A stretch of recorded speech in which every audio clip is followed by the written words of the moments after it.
Hi, let us start chapter 7, 7.1. Let me present my screen.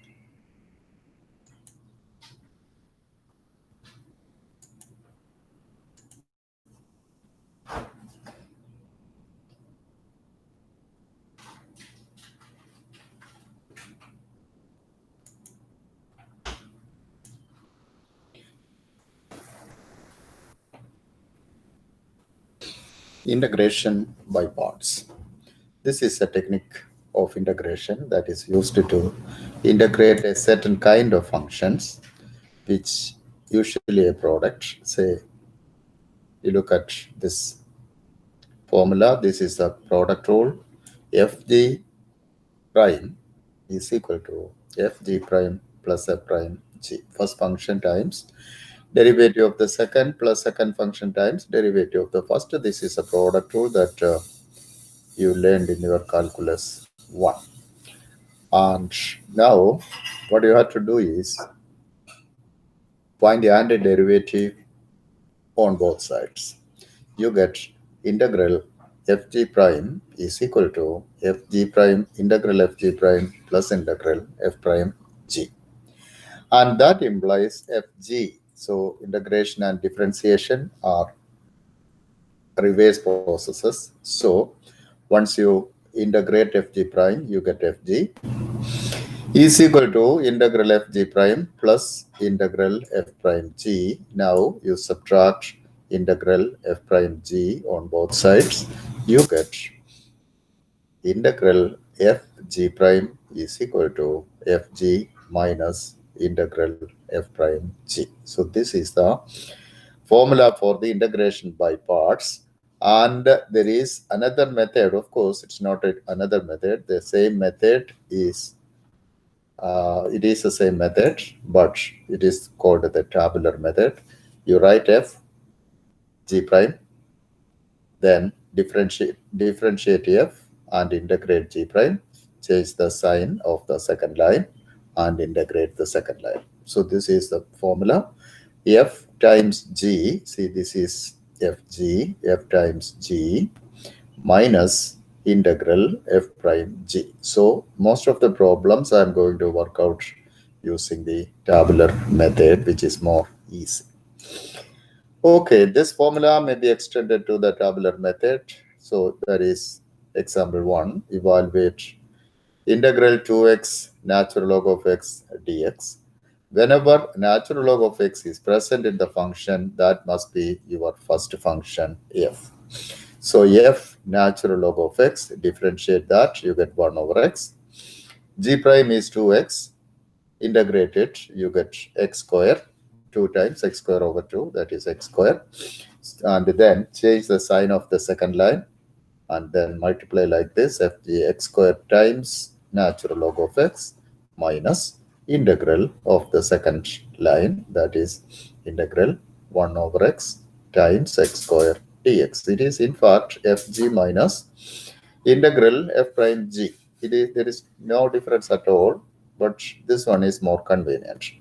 So 1 over x times x square is x, and the derivative of x is x square over 2 plus c. So the final answer is x square natural log of x minus x square over 2 plus c. Next, integral x cubed times, I'm sorry, there is a correction there. So x cubed times e to the x dx. In the absence of logarithmic functions, natural logarithm, if polynomial is present, that must be your first function. So in this case, you have a polynomial and exponential function. So polynomial must be the first function, x cubed and g prime is e to the x. If the first function is a polynomial, you differentiate that successively until you get a 0. So x cubed, 3x square, derivative of 3x square is 6x, derivative of 6x is 6, and the derivative of 6 is 0. G prime is e to the x, and the derivative of e to the x is the same, and the derivative it is the same. So do the derivatives till you reach the line with 0. And now change the signs alternatively. First is positive, second negative, third is positive, fourth is negative, and then multiply diagonally. X cubed e to the x minus 3x square e to the x plus 6x e to the x minus 6 e to the x plus the constant of integration. So if you use the tabular method, you may save a lot of time. Okay, so this is the guideline. If natural log of x is present, then the first function f must be natural log of x.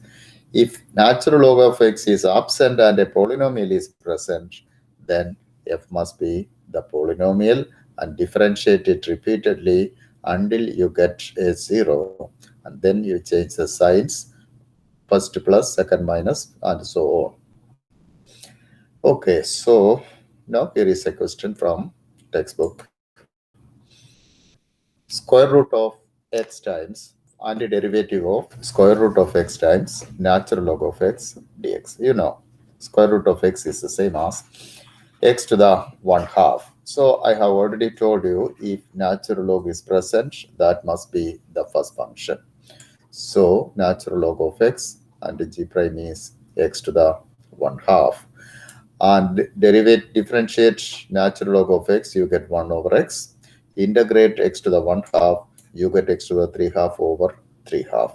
Change the sign of the second line and integrate the second line. So you get natural log of x times x to the 3 over 2 divided by 3 over 2 minus and a derivative of 1 over x times x to the 3 over 2 divided by 3 over 2. Rearrange the terms. Division by 3/2 is the same as multiplication by the 2/3. So the first term becomes 2/3 x to the 3/2 times natural log of x minus 2/3 x to the 1/2. 3/2 minus 1 is 1/2. And apply the power rule there. You get 2/3 x to the 3/2 times natural log of x minus 2/3 times x to the 1/2 plus 1, that is x to the 3/2 divided by 3/2. And division by 3/2 is the same as multiplication by 2/3. So it becomes a 4 over 9. That means the final answer is 2/3 x to the 3/2 natural log of x minus 4 over 9 x to the 3/2 plus c, the constant of integration. Number 4. Integral y times e to the 0.2 y dy. And here is the table. Y is the first function. Its derivative is 1 and its derivative is 0. E to the power of 0.2 y is the second function. Its antiderivative is e to the power of 0.2 y divided by 0.2. Antiderivative of e to the mx is e to the mx over m. So you are using that formula. And again, integrate that expression. You have 1 over 0.2 times e to the power of 0.2 y divided by 0.2. So the denominator becomes 0.2 the whole square. Change the sign of the second line and multiply diagonally. You get y times e to the power of 0.2 y divided by 0.2 minus 1 times e to the 0.2 y divided by 0.2 the whole square. 1 over 0.2 is 5 and 1 over 0.2 the whole square is 25. If you are not sure, you can use your calculator. That is 1 over 0.2 is equal to 5. 1 over 0.2 square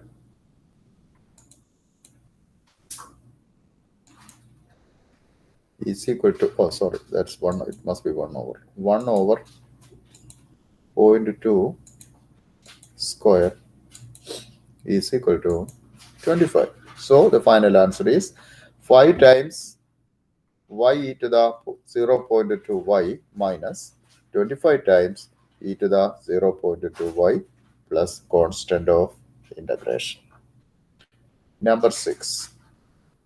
X minus 1 sine pi x dx.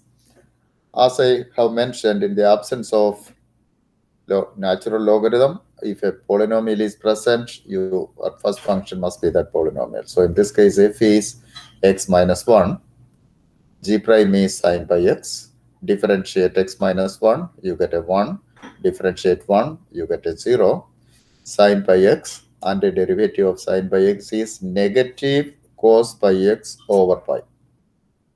And the derivative of negative cos pi x over pi is negative sine pi x over pi times pi, which is pi square. Now the answer is ready. You change the sign of the second line and then multiply diagonally. Negative x minus 1 in parenthesis cos pi x over pi minus minus. There are two negatives, so it is a plus sine pi x over pi square plus c. That's it. Next, number 8. Number 8 is t square and the derivative of t square sine beta t dt.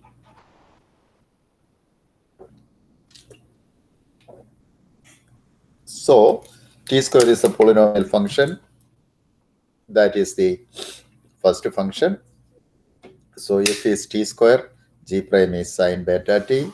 So derivative of t square is 2t, derivative of 2t is 2, derivative of 2 is 0. Sine beta t, and the derivative of sine beta t is negative cos beta t over beta. And the derivative of negative cos beta t over beta is negative sine beta t over beta times beta, that is beta square. Now change the second sign of the second line and multiply diagonally. You get negative t square cos beta t over beta. Two negatives makes a positive. So 2t sine beta t over beta square plus 2 cos beta t over beta cubed plus constant of integration. Question number 10. Natural log of square root of x. You know, square root of x is the same as x to the 1/2. So 1/2 will come to the front. That means this is and the derivative of 1/2 natural log of x dx. If you write it as 1/2 natural log of x times 1 dx. So first function is natural log of x, g prime is 1. Derivative of natural log of x is 1 over x, and the derivative of 1 is x. Okay, change the sign of the second line.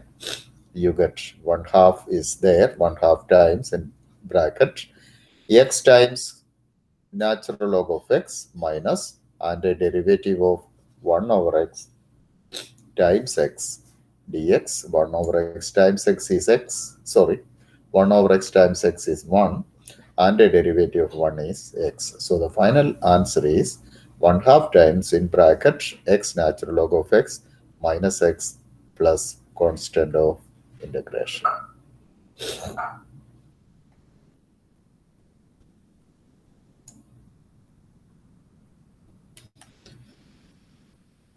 Next, number 12, tan inverse 2y dy.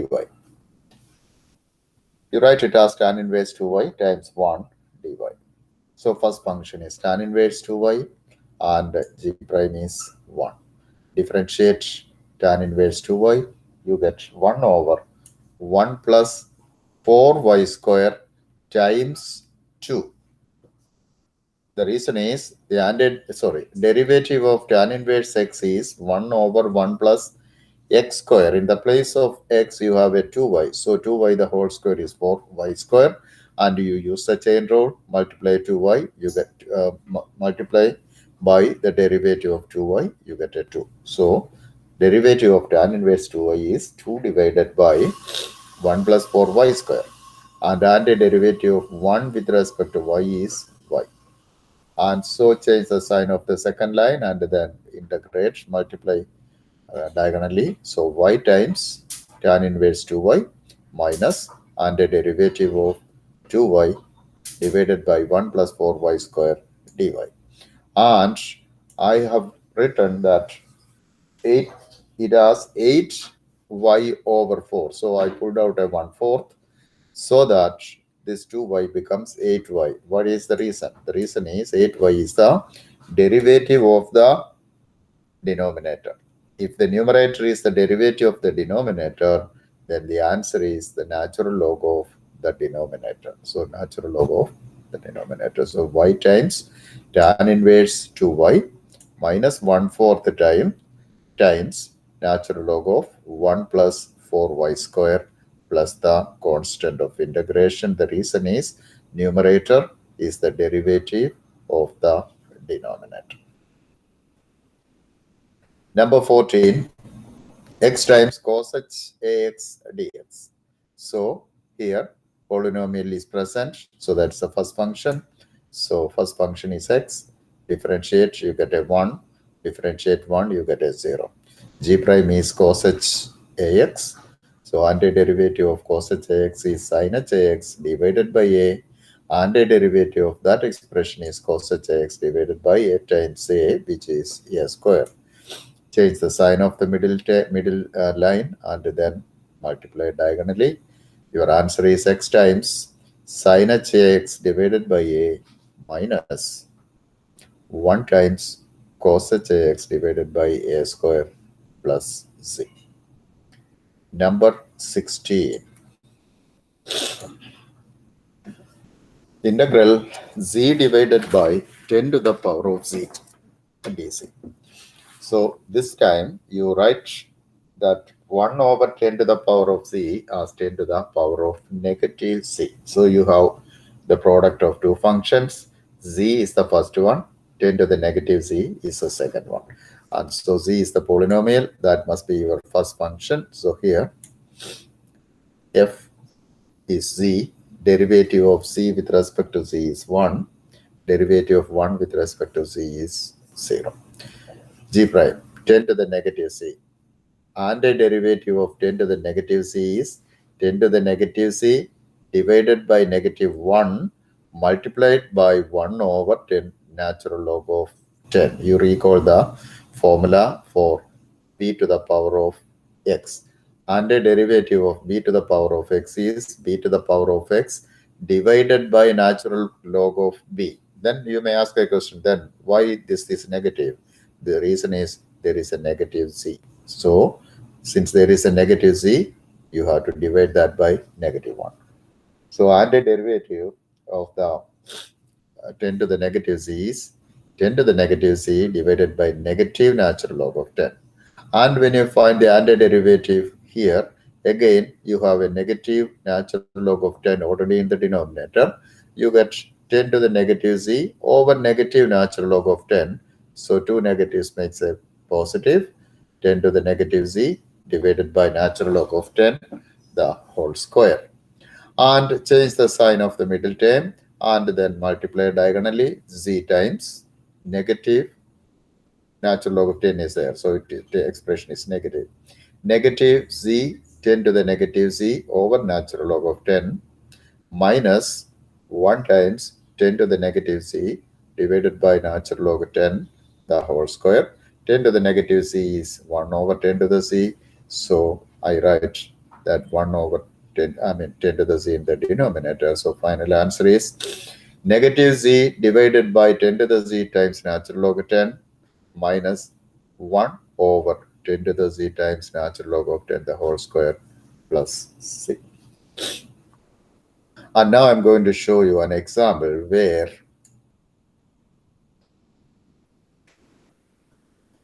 polynomial is absent, natural log is absent, instead e to the x and a trigonometric function. So in this case, it is slightly difficult, but be systematic. What I'm going to do is, I call this as I. Let I is equal to e to the x sin x dx. And now I'm going to work out that problem by using the integration by parts. So if it is e to the x sin x, you may pick either e to the x as the first one or sin x as the first one. In this case, I picked the sin x as f. You may use e to the x also. So f is sin x, its derivative is cos x, its derivative is sin x. If you continue differentiation, you get cos x, sin x, etc., etc. So in the first function is sin x, its derivative is cos x, and its derivative is negative sin x. For the time being, let us stop there. And the derivative of e to the x is e to the x, and the derivative of that is e to the x again. Now multiply diagonally. So you get e to the x sin x minus e to the x cos x minus integral sign is missing here. It's not a big deal. Minus integral e to the x sin x dx. So sin x e to the x minus cos x e to the x minus integral sin x e to the x dx. You look at it, minus sin x e to the x dx is the same as e to the x sin x dx. That is the same as I. So you pull out e to the x from the first two terms. I is equal to e to the x times sin x minus cos x minus I. Now you add I on both sides. You get 2i is equal to e to the x times sin x minus cos x. Divide both sides by a 2. You get I is equal to e to the x times sin x minus cos x, all divided by 2 plus c. This technique may not be familiar to you. Please take your own time to make sure that you understand this. And as I mentioned in the last class, whenever you have questions, you please come to the online tutoring. And once you come to the online tutoring, you get extra credit also. So keep that in mind. Now the next question is question number 18 from the textbook. This is very similar. So you have an exponential function and a cosine function. So this time I have taken exponential function as the first one. You may take cos 2 theta as the first one. So e to the negative theta, derivative of e to the negative theta is negative e to the negative theta. Derivative of negative e to the negative theta is e to the negative theta. And now integrate cos 2 theta. And the derivative of cos 2 theta is sine 2 theta over 2. And the derivative of sine 2 theta over 2 is negative cos 2 theta over 2 times 2. That is negative cos 2 theta over 4. Stop there. You change the sign of the middle. It becomes a positive. So you have e to the negative theta sine 2 theta divided sine 2 theta divided by 2. There are three negatives. 1, 2. These two makes a positive. There is another one. So it is negative. E to the negative theta times cos 2 theta over 4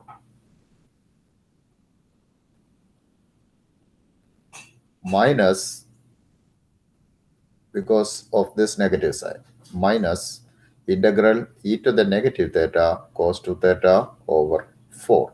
This because of this negative sign. When you integrate, you get e to the negative theta times negative cos 2 theta over 4. That negative sign comes out.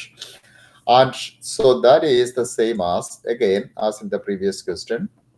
Pull out e to the negative theta. So e to the negative theta times sine 2 theta over 2 minus cos 2 theta over 4 minus 1/4 I.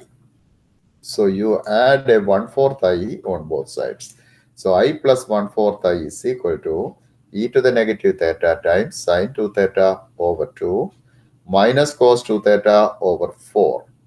Then 1 plus 1/4 is 5/4. So 5/4 I is equal to e to the negative theta times sine 2 theta over 2 minus cos 2 theta over 4. Multiply both sides by 5 over 4. 4 over 5. 5 over 4 cancels here.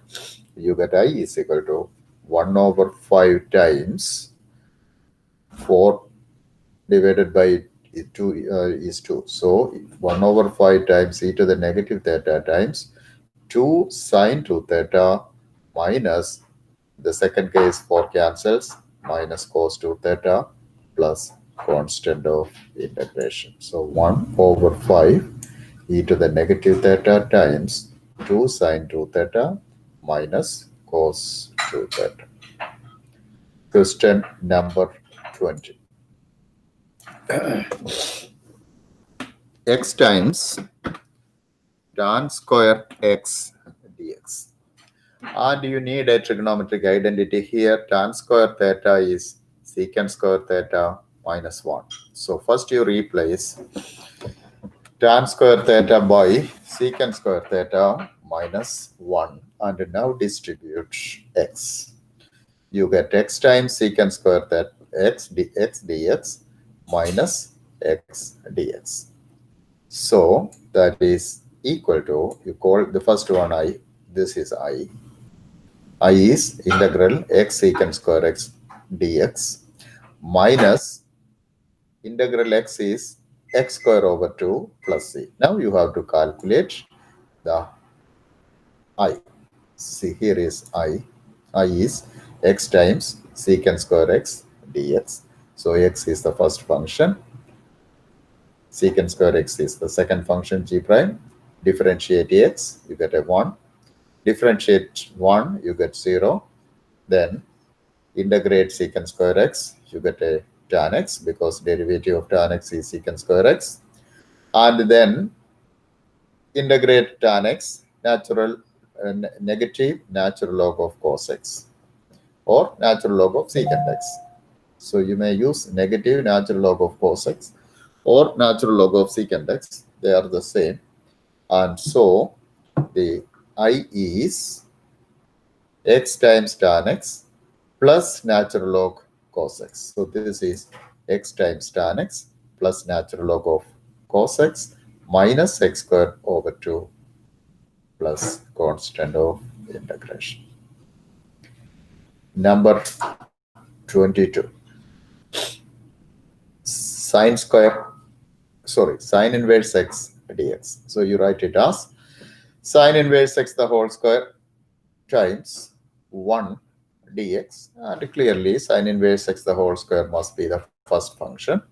So sine inverse x the whole square derivative is 2 sine inverse x times 1 over square root of 1 minus x square, and antiderivative of g prime, antiderivative of 1 is x. And so change the sign of the second line, multiply diagonally, x times sine inverse x the whole square minus 2x times, you are multiplying these two, 2x times sine inverse x over square root of 1 minus x square dx. And you need a u substitution in order to integrate the second part. So let u is equal to sine inverse x. So x is equal to sine u, and du is equal to 1 over square root of 1 minus x square dx.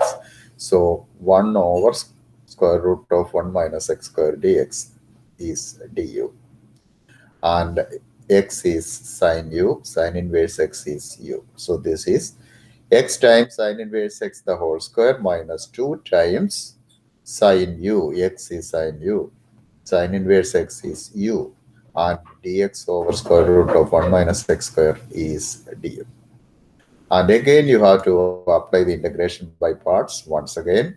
So here, u is the first function. Sine u is the g prime. If u is the first function, its derivative with respect to u is 1. And its derivative is 0, sine u. And the derivative of sine u is negative cos u. And the derivative of negative cos u is negative sine u. And now multiply, change the sign of the second line and multiply diagonally. So the first term will stay there, x times sine inverse x the whole square stays there, minus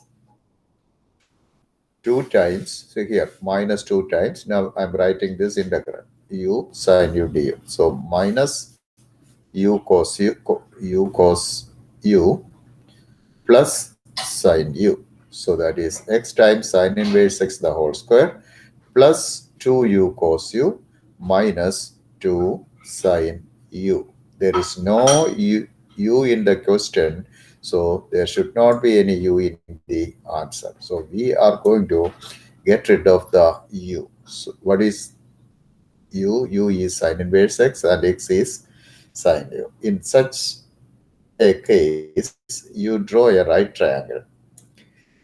Sine u is opposite over hypotenuse. So sine u is opposite over hypotenuse. Sine u is x. So that x must be written as x over 1. So x is opposite side, hypotenuse is 1. And you have to find the adjacent side. A square plus b square is equal to c square. That is the Pythagorean theorem. That is x square plus b square is equal to 1 square. So b square is equal to 1 minus x square. That is the base is square root of 1 minus x square. Therefore, cos u is equal to square root of 1 minus x square over 1. That is square root of 1 minus x square. And that means you replace u is sine inverse x, cos u is square root of 1 minus x square minus 2 times sine u is x. I know this problem is not that familiar to you guys. So I'm going to work out it once again. First, you multiply by a 1, sine inverse x the whole square times 1. Now, you try the integration by parts tabular method. Sine inverse x the whole square is f. Differentiate, you get 2 times sine inverse x over square root of 1 minus x square. And integrate 1, you get x. So apply the fg minus integral gf prime. So that is x times sine inverse x the whole square minus 2 times integral sine inverse x over square root of 1 minus x square times x. And now first you do a substitution. U is equal to sine inverse x. That means x is equal to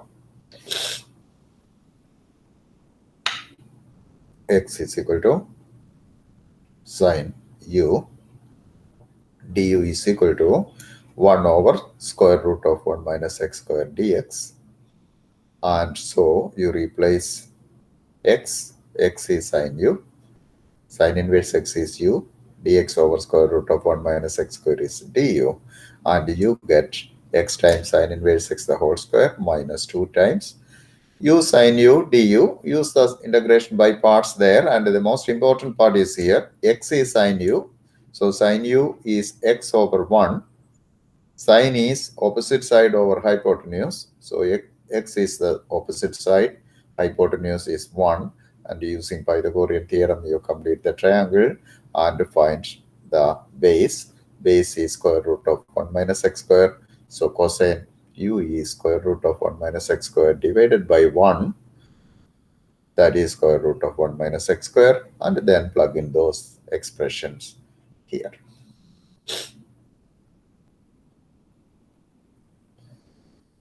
Next, integral 0 to 1 x square plus 1 e to the negative x dx. This is not difficult. The only problem is it has limits, so you have to substitute the limits. After integration, substitute the limits. So polynomial is the first function, x square plus 1, its derivative is 2x, its derivative is 2, and its derivative is 0. If the first function is a polynomial, differentiate it until you get a 0. Then second function, g prime is e to the negative x. Its antiderivative is negative e to the negative x. Its antiderivative is e to the negative x, and its antiderivative is negative e to the negative x. Now change the sign of the first line, the second line, and then multiply diagonally. You get x square plus 1 times negative e to the negative x minus 2x times e to the negative x plus 2 times negative e to the negative x.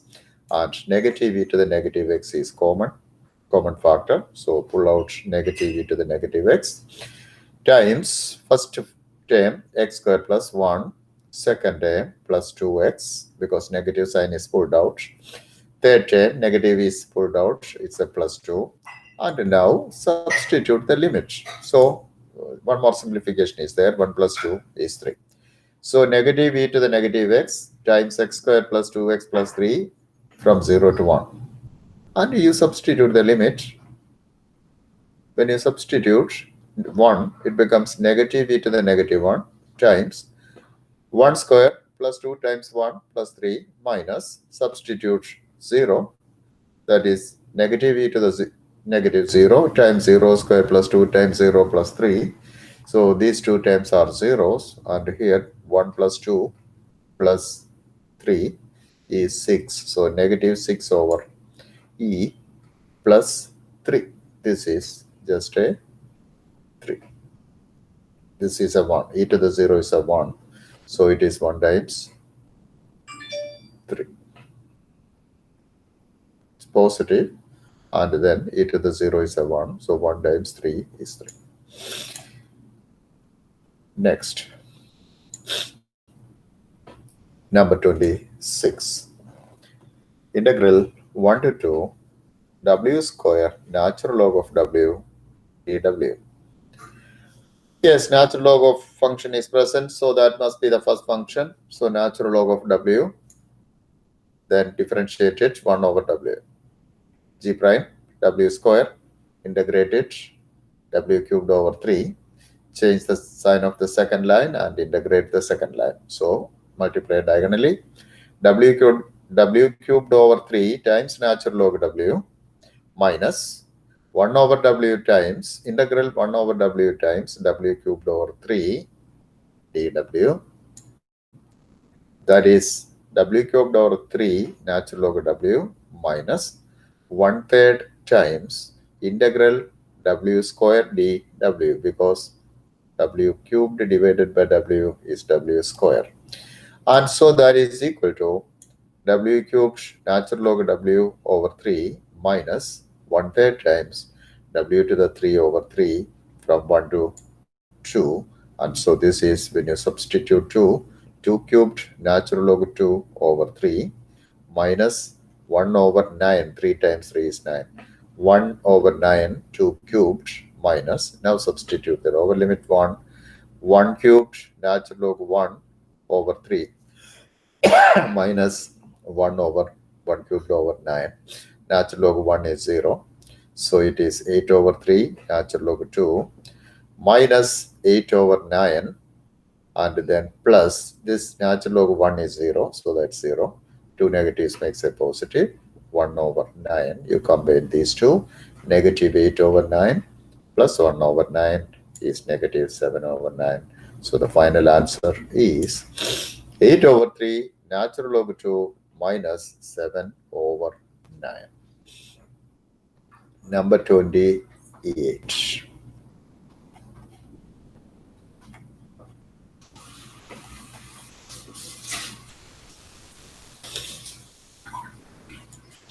Integral 0 to 2 pi t square sine 2t. Yes, again apply integration by parts. First function is t square. Differentiate that 2t, differentiate that 2, and differentiate that, you get 0. And so second function is sine 2t. Antiderivative is negative sine 2t over 2. Its antiderivative is negative sine 2t over 4. And its antiderivative is cos 2t, negative, negative. So there are two negatives, cos 2t over 8, multiply diagonally after changing the sign of the second line and the fourth line. Fourth line doesn't matter. So you have negative t square cos 2t over 2. 2 negatives makes a positive, plus 2t sine 2t over 4 plus 2 cos 2t over 8, and that is, you are substituting the limit. So when you apply the upper limit 2 pi, so negative 1/2 is here, negative 1/2 times 4 pi square cos 4 pi plus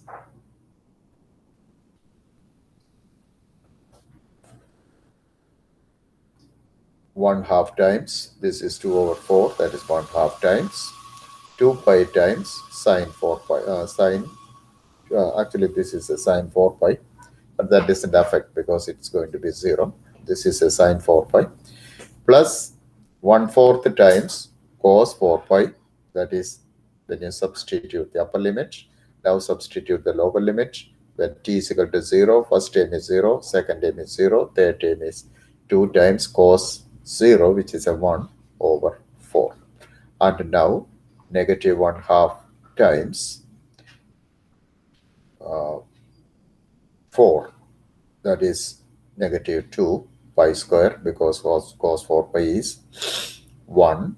Then you have plus 1/4. Here it is 1/4 minus 1/4, because sine 4 pi, this is 4 pi. Whether it is 2 pi or 4 pi, sine a multiple of 2 pi is 0. So final answer is negative 2 pi square. 1/4 cancels. Final answer is negative 2 pi square. Number 30. Integral 1 to square root of 3 tan inverse 1 over x dx. And here differentiation is a little difficult, so I followed the first one. I will show you the table in a minute. So f is tan inverse 1 over x and g prime is 1.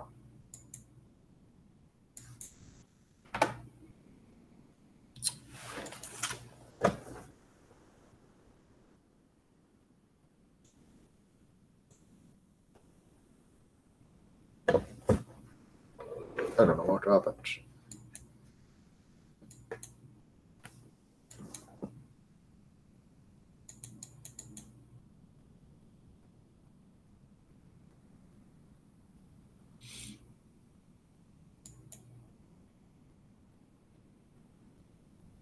Okay, here it is.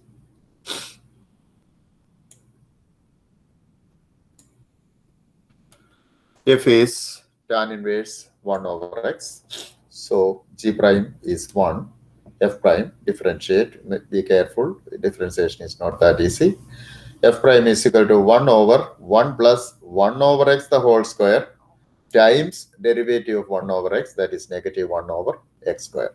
So 1 over 1 plus 1 over x square times negative 1 over x square. If you multiply this x square with x square, you get x square plus 1. So negative 1 over x square plus 1, and that is shown in a table here. See, f tan inverse 1 over x, its derivative is negative 1 over x square plus 1, and the derivative of 1 is x. When you change the sign, it becomes positive. So it is equal to x times tan inverse 1 over x minus, plus 1/2 times 1 over 2x. Actually, this is just 1x. So it is actually a plus x over x square plus 1. I multiplied and divided by a 2 to make the numerator the derivative of the denominator. And so the answer is x times tan inverse 1 over x plus 1/2 times natural log of the denominator, that is natural log of x square plus 1, because the numerator is the derivative of the denominator. Now substitute the limit, upper limit, square root of 3. So it is square root of 3 times tan inverse 1 over square root of 3 plus 1/2 times natural log of square root of 3 the whole square plus 1. And when you substitute the lower limit, it is 1, you get minus 1 times tan inverse 1 over 1 plus 1/2 times natural log of 1 square plus 1. And that tan inverse 1 over the square root of 3 is 30 degree, which is pi over 6. So it is square root of 3 times pi over 6 plus 1/2 times natural log of 4, natural log 1/2 times natural log of 2. It is a 1/2 times natural log 2. You please correct that. There is a small mistake here. And minus pi over 4, tan inverse 1 is pi over 4, plus 1/2 times, oh, I'm sorry, this is a 4. When you substitute square root of 3 square, that is a 3, 3 plus 1 is 4. So 1/2 times natural log of 4 minus pi over 4, that is tan inverse 1, plus 1/2 times natural log of 2, and you simplify. So this is square root of 3 times pi over 6, natural log of 4 to the 1/2, minus pi over 4 minus 1/2 natural log of 2, that is square root of 3 pi over 6 minus pi over 4, this pi over 4, plus natural log of 2 minus 1/2 natural log of 2. And in order to make a common denominator, I multiplied this by a 3 over 3 and this by a 2 over 2. So final answer is 2 square root of 3 minus 3 times pi over 3/4 are 12, plus 1/2 natural log of 2 minus 1/2 natural log of 2 is plus 1/2 natural log 2.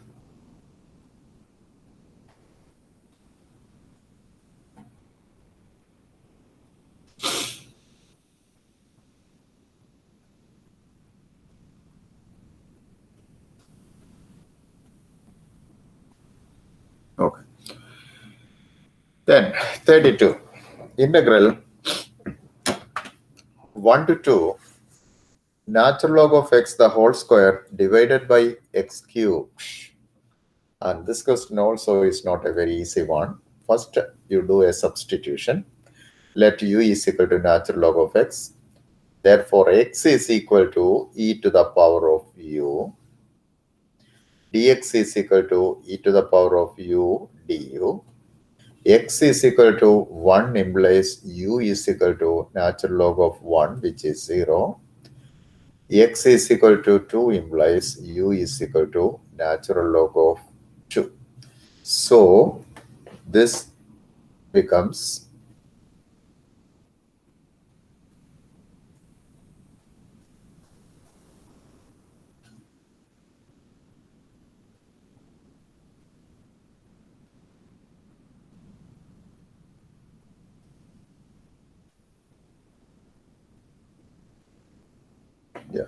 that becomes integral u square, natural log of x the whole square is u square, then dx is e to the u du divided by e to the u the whole cubed. So that is integral u square e to the u du divided by e to the 3u. And e to the u divided by e to the 3u is e to the negative 2u. So the integral becomes integral u square e to the negative 2u du. And do the integration by parts. First function is u square. So u square, derivative is 2u. Its derivative is 2. Its derivative is 0. Then g prime e to the negative 2u.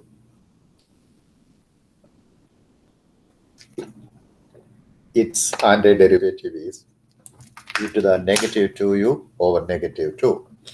Its antiderivative is e to the negative 2u divided by negative 2 times negative 2, which is a plus 4. Its antiderivative is e to the negative 2u divided by negative 8. Now change the sign alternatively. Second line becomes negative. Then multiply. First term is negative u square e to the negative 2u over 2 minus 2u over times e to the negative 2u over 4 plus and minus. Here there is a minus. So third term is negative 2 e to the negative 2u over 8. And limits of u are from 0 to natural log of 2. 0 to natural log of 2. and you substitute the limit, you get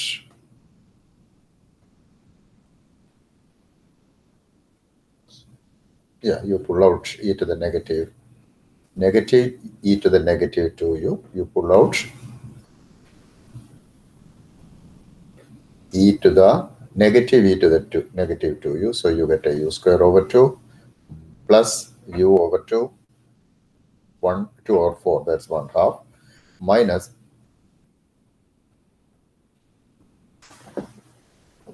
what's that a minus? Yeah, minus is pulled out, so it is going to be a plus 1/4. Negative e to the negative 2 is already pulled out, so all these terms becomes positive.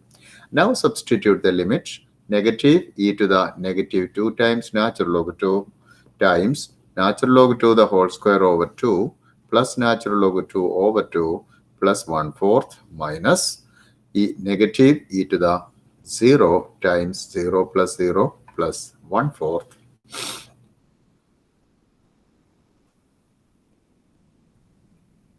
And that is negative 1/4 times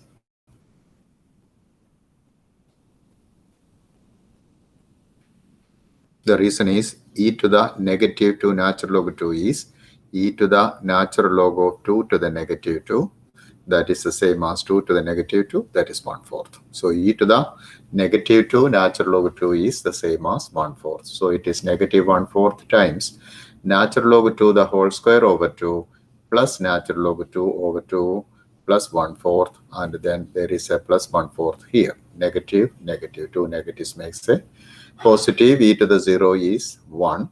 So the final answer is negative natural log 2 the whole square over 8 minus natural log 2 over 8 plus 3 over 16. Here it is, you combine these two, 3 over 16.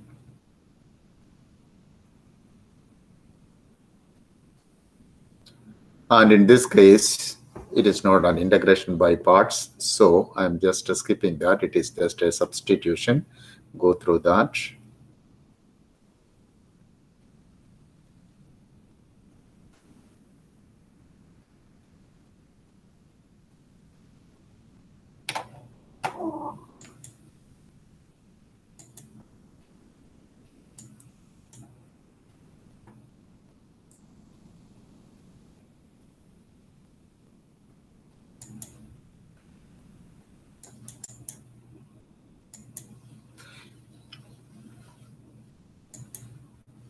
Yeah, the remaining problems.